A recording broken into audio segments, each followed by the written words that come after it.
Good afternoon, folks. Now, discussion C is a narrative that I've done for after for 30 days after hospitalization for heart failure. So here we go with the presentation I made for you. Sit back and enjoy, please. The first 30 days after the first 30 days home after heart failure. A narrative essay for families, caregivers, caregiving for a patient after hospital discharge. Okay.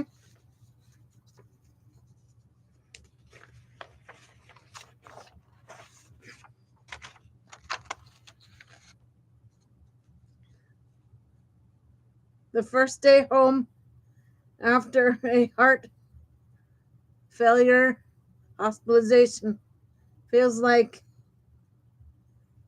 stepping into a new life you didn't ask for.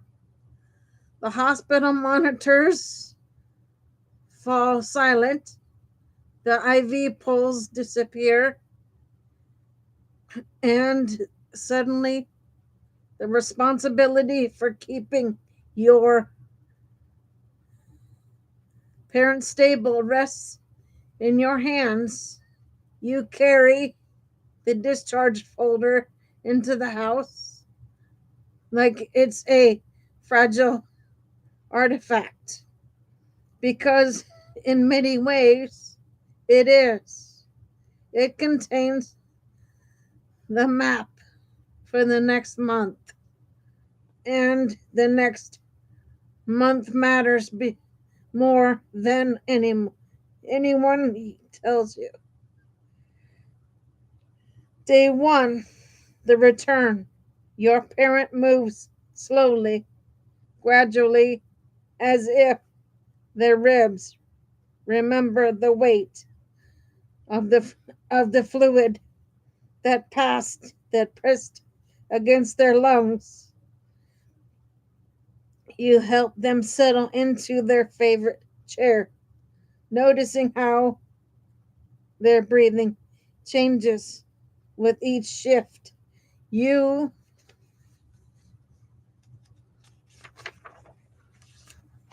unpacked the medications, diuretics, beta blockers, ACE inhibitors, and lined them up on the counter.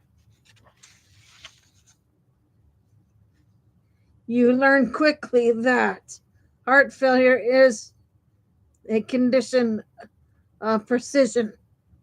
Timing matters, doses matter, daily weight matters.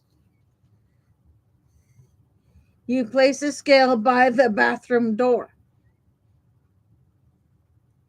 You write 2 pounds in 24 hour.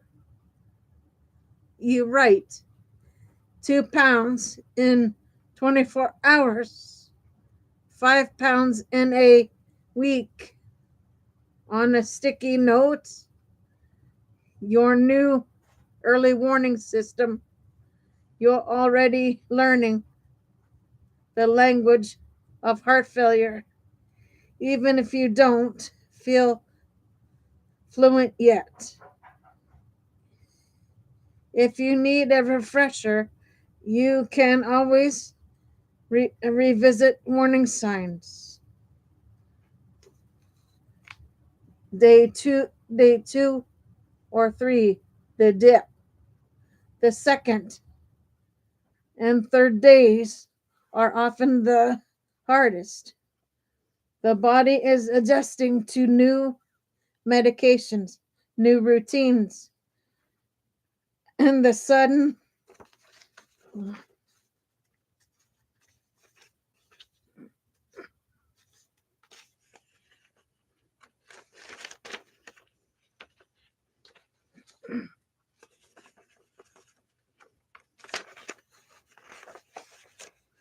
absence of hospital oversight. Your parent may feel weak, dizzy, or nauseated. They may sleep more. You watch their ankles for swelling, their breath for subtle changes, their face for the quiet panic that comes with not knowing whether a symptom is normal or dangerous. You learn to track their weight every morning before breakfast. You learn to listen for the soft crackle in their lungs when they breathe deeply. You learn that heart failure recovery is a negotiation between rest and movement, between caution and courage. Day 4 to 7, the first week. By the end of the first week, you've become the keeper of the rhythm. Morning meds, breakfast, a short walk down the hall,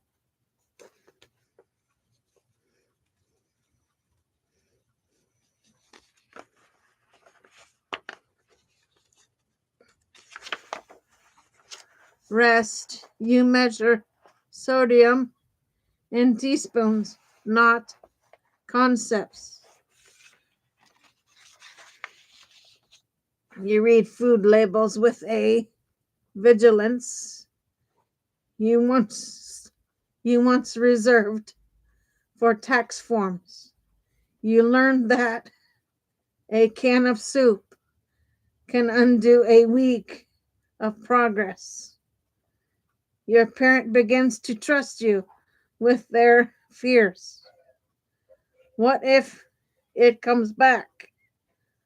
What if I can't breathe again?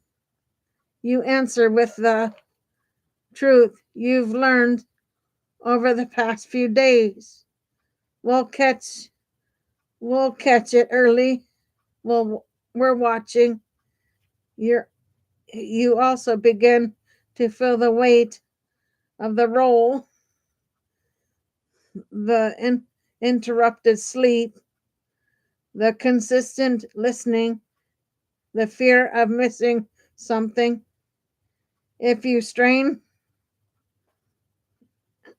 if the strain is building, it's worth pausing to understand caregiver burnout before it takes a hold.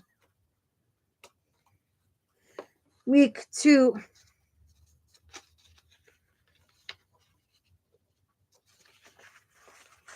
stabilization.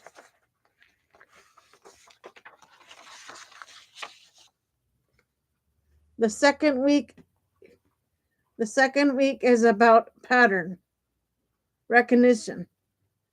You start to see what stable looks like for your parent. Their usual breathing pace, their typical appetite, the way their legs look when swelling is controlled. You learn to spot devastations early. The follow-up appointment arrives. You bring your notes, your weight log, your questions about medications that cause dizziness or fatigue. You ask the cardiologist what to expect in the next 2 weeks because you've learned that anticipation is its own form of safety. Week 3, strength and setbacks. By the third week, your parent is a little stronger. They walk a bit faster. They breathe a bit easier. You begin to hope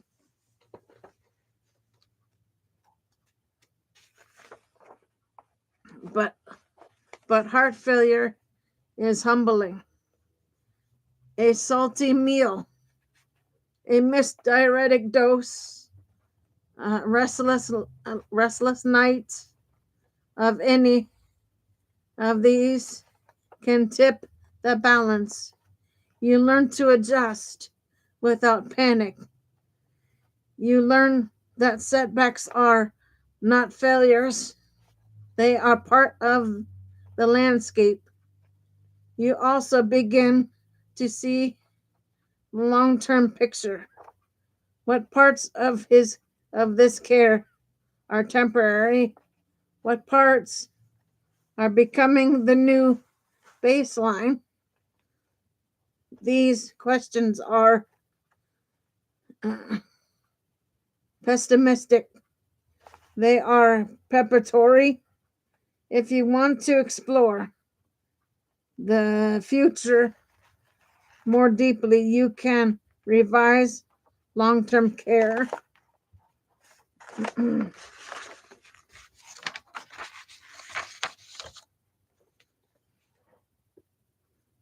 Needs. Week 4. Integration. The 4th week is quieter. Not easier, but steadier. You've built a rhythm that holds both of you. Your parent knows the routine. You know their limits. The house feels less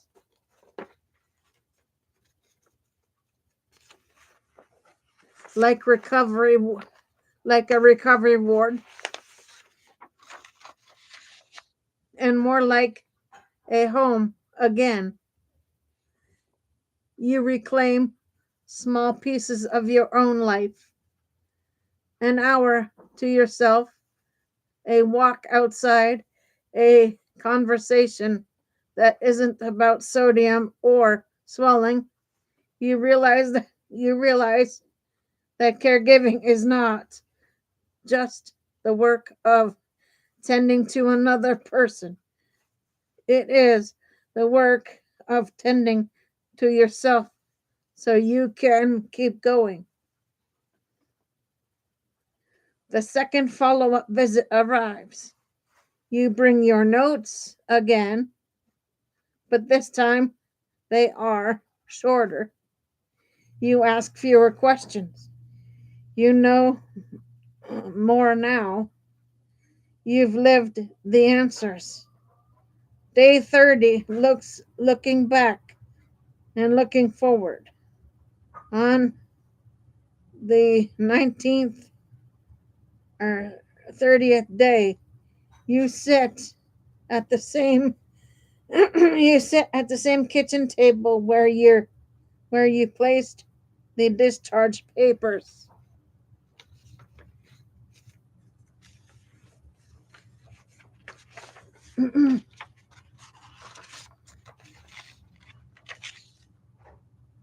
Discharge folder.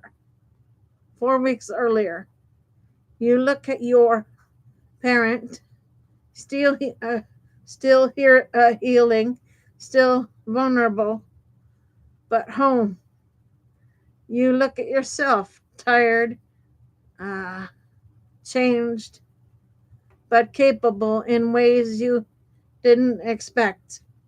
You realize that the first 30 days were not just about managing heart failure.